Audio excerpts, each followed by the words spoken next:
ជ្រៃដងមួយជ្រុងឬវែងអន្លាយដូចសំត្រសាយក្រាក្រំលើស្មា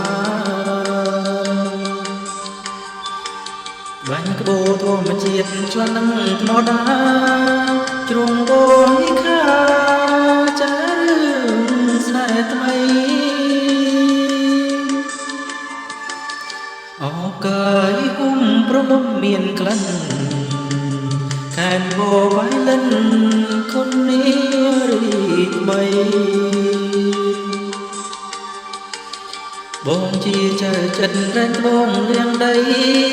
អូនបិនសេដ្ឋីបងឈោងមិនតល់មិននាងជីងត្បូងផ្ទះទ្រូងអាណិតដឹងរឿងពិតក្នុងភូមិកងវល់ប៉ោនតំបងជាប្រងសំណល់ចិត្តណាំកុសលដល់ឲ្យបងហើយអោរបាំក៏ងប់រំសោកបាញ់គូអូនបាំងតាំងយូឈរចិត្តបងកាយសូរសៀងថ្មីថ្មីស្រីពលឆ្លងឆ្លើយក្លិននៅជួងក្នើយហុំបៃលិន